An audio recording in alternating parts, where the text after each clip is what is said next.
2015కు ముందు తెలుగు సినిమా అంటే మనకు తెలుసు. కానీ ఒక ప్రశ్న మాత్రం చాలామందికి ఉండేది. తెలుగు సినిమా దేశం మొత్తం మాట్లాడుకునే స్థాయికి ఎప్పుడు వెళ్తుంది? అప్పుడు ఒక సినిమా వచ్చింది. ఒక హీరో వచ్చాడు. ఒక పేరు బాహుబలి. ఒక మనిషి కొండపై నుంచి దూకినప్పుడు థియేటర్లో ఆడియన్స్ లేచి నిలబడి, ఒక తల్లి తన కొడుకును కాపాడడానికి నదిలో నిలబడినప్పుడు ఆడియన్స్ కళ్ళల్లో నీళ్లు వచ్చాయి. ఒక రాజు యుద్ధరంగంలో అడుగుపెట్టినప్పుడు థియేటర్ మొత్తం ఒక మాట అంది, Baahubali.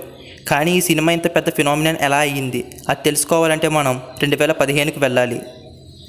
2015 July 10 Baahubali the beginning ప్రేక్షకుల ముందుకు వచ్చింది. ఇది కేవలం తెలుగు మూవీగా రాలేదు. తెలుగు, తమిళ్లో రూపొందించి ఇతర భాషల్లో కూడా భారీ స్థాయిలో విడుదలైంది. మొదటి పార్ట్ చివరిలో కట్టప్ప బాహుబలిని ఎందుకు చంపాడు అనే ఒక్క ప్రశ్న వదిలేసి వెళ్ళిపోయింది. ఇది సాధారణమైన క్లిక్ చేంజర్ కాదు. అది 2 సంవత్సరాల పాటు కోట్ల మంది ప్రేక్షకులను వెంటాడిన ప్రశ్న. ఒక తెలుగు సినిమాలో హీరో ఎవరు అనే ప్రశ్న కంటే బాహుబలిని చంపింది ఎవరు అనే ప్రశ్న దేశవ్యాప్తంగా డిస్కషన్ అయ్యింది. అక్కడే బాహుబలి ఒక సినిమా నుంచి ఒక ఫినామిన్గా మారడం మొదలైంది. ఇప్పుడు నెంబర్స్ గురించి మాట్లాడుకుందాం. Baahubali the beginning world wide collection విషయంలో ట్రేడ్ సోర్సెస్ సుమారు 600 నుండి 650 కోట్ల వరకు రిపోర్ట్ చేశాయి. ఇది ఇప్పటి తెలుగు సినిమా స్కేల్కి ఎక్స్ట్రాడినరీ అచీవ్మెంట్. అంతేకాదు 2015లో బాహుబలి భారతీయ సినిమా బాక్స్ ఆఫీస్లో భారీ బెంచ్ మార్క్స్ని సెట్ చేసింది.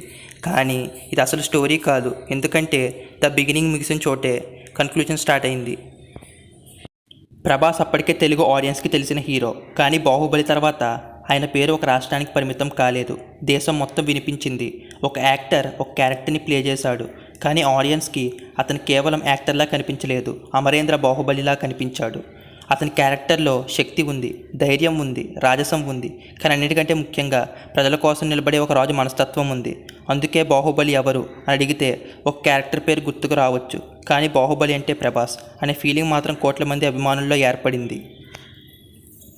2015లో ఫస్ట్ పార్ట్ ముగిసింది. అక్కడే ప్రశ్న, కట్టప్ప బాహుబలిని ఎందుకు చంపాడు? ఈ ఒక్క క్వశ్చన్ సోషల్ మీడియా నుంచి టీ షాప్స్ వరకు, ఫ్రెండ్ కన్వర్సేషన్ నుండి ఫ్యామిలీ డిస్కషన్స్ వరకు ఎక్కడ చూసినా వినిపించింది. ఎగ్జామ్ రిజల్ట్ గురించి కూడా ఇంత డిస్కషన్ ఉండకపోవచ్చు. కానీ కట్టప్ప ఎందుకు చంపాడనే ప్రశ్న మాత్రం ప్రతి ఒక్కరికి తెలుసు. 2 సంవత్సరాలు ఆడియన్స్ వెయిట్ చేసింది. 2017 April 28 Baahubali to the conclusion. First day థియేటర్స్లో ఎక్సైట్మెంట్ వేరే లెవెల్. ఎందుకంటే ఆడియన్స్కి ఒక విషయం మాత్రమే కావాలి, కట్టప్ప బాహుబలిని ఎందుకు చంపాడు. సినిమా మొదలైంది, స్టోరీ ముందుకు వెళ్ళింది, అమరేంద్ర బాహుబలి క్యారెక్టర్ మరింత పవర్ఫుల్గా ఎస్టాబ్లిష్ అయింది. మరి చివరికి ఆ ప్రశ్నకి ఆన్సర్ వచ్చింది. అప్పుడు ఒక క్యారెక్టర్ చనిపోయిన కథకి ఒక దేశం మొత్తం ఎమోషనల్ ఇన్వెస్ట్మెంట్ పెట్టిందని అర్థమైంది. ఇప్పుడు అసలు రికార్డ్స్. బాహుబలి 2 వరల్డ్ వైడ్ 18 కోట్లు పైగా గ్రాస్ చేసినట్లు వైడ్లీ రిపోర్టెడ్. 1000 కోట్లు అందుకున్న రెండవ భారతీయ చిత్రంగా నిలిచింది. ఇది ఎక్స్ట్రాడినరీ అచీవ్మెంట్. విడుదల సమయంలో ఇది ఇండియాలో హైయెస్ట్ క్రాసింగ్ ఫిలింగా కూడా రికార్డ్ సృష్టించింది. ఒకసారి ఆలోచించండి, ఒక తెలుగు ఫిలిం, ఒక తెలుగు హీరో, ఒక Telugu director Indian box office record గురించి మాట్లాడేటప్పుడు ఒక బెంచ్ మార్క్గా మారిపోయారు. ఇది కేవలం కలెక్షన్ కాదు, ఇది ఒక ఇండస్ట్రీ ఇచ్చిన కాన్ఫిడెన్స్. బాహుబలికి ముందు రీజనల్ సినిమా అనే లేబుల్ చాలా స్ట్రాంగ్గా ఉండేది. కానీ బాహుబలి చూపించింది ఏంటంటే ఒక కథకి లాంగ్వేజ్ బార్డర్ కాదు. కథ బలంగా ఉంటే, విజువల్స్ ప్రపంచ స్థాయిలో ఉంటే, క్యారెక్టర్ ఆడియన్స్కి కనెక్ట్ అవుతారు. ఎక్కడి సినిమా అయినా ప్రపంచాన్ని చేరుకోగలదు. బాహుబలి తర్వాత ఇండియన్ సినిమాలో పాన్ ఇండియన్ యాంబిషన్ మరింత పెద్దదయింది. అందుకే బాహుబలిని కేవలం ఒక బ్లాక్ బస్టర్గా చూడడం చిన్న మాట. అది తెలుగు సినిమా యొక్క యాంబిషన్ని ఒక కొత్త స్థాయికి తీసుకెళ్లిన సినిమా. ఒకప్పుడు ప్రభాస్ని మనం తెలుగు యాక్టర్గా చూసాం, తర్వాత అతన్ని బాహుబలిగా చూసాం. కానీ బాహుబలి తర్వాత ప్రపంచంలో ఎన్నో ప్రాంతాల ప్రేక్షకులు ఒక తెలుగు యాక్టర్ని తమకు పరిచయమైన ఇండియన్ స్టార్గా చూడడం మొదలుపెట్టారు. అది ఒక యాక్టర్కి వచ్చిన సక్సెస్ మాత్రమే కాదు, అతన్ని ప్రేమించిన ఫ్యాన్స్కు ఒక గర్వకారణమైన మూమెంట్. కాబట్టి బాహుబలి కథను కేవలం ఇలా చెప్పకండి. 600 కోట్లు, 1800 కోట్లు రికార్డ్స్, ఇవి నెంబర్స్ మాత్రమే. అసలు అచీవ్మెంట్ ఏంటంటే ఒక తెలుగు సినిమా భారతదేశం మొత్తం ఒక ప్రశ్న అడిగేలా చేసింది. ఒక తెలుగు హీరో దేశవ్యాప్తంగా ఒక క్యారెక్టర్కి పర్యాయపదంగా మారాడు. ఒక డైరెక్టర్ తన ఇమాజినేషన్కి బౌండరీస్ లేవని నిరూపించాడు. మరి ఆ సినిమా తెలుగు సినిమాకి కొత్త కాన్ఫిడెన్స్ ఇచ్చింది. అందుకే బాహుబలి ఒక సినిమా కాదు, ఒక జ్ఞాపకం. ఒక క్యారెక్టర్ కాదు, ఒక ఎమోషన్. ఒక కలెక్షన్ కాదు, ఒక రెవల్యూషన్. మరి ఆ పేరే బాహుబలి. ఈ కథలో మనం కలెక్షన్స్ గురించి మాట్లాడాం, రికార్డ్స్ గురించి మాట్లాడాం, బాహుబలి గురించి మాట్లాడాం. కానీ ఈ సక్సెస్ వెనక ఉన్న మనిషి గురించి ఒక్కసారి ఆలోచించండి. ఒక్క రోజులో ఎవరు ప్యాన్ చేస్తారు అయిపోరు. దాని వెనక సంవత్సరాల ప్రయాణం ఉంటుంది. ఎన్నో సినిమాలు ఉంటాయి, ఎన్నో ఛాలెంజెస్ ఉంటాయి, మరియు తనను తాను నిరూపించుకోవాలని ఒక పట్టుదల ఉంటుంది. ప్రభాస్కి బాహుబలి ఒక సినిమా మాత్రమే కాదు, తన కెరియర్ని పూర్తిగా కొత్త స్థాయికి తీసుకెళ్లిన ఒక మ్యాసివ్ ఛాలెంజ్.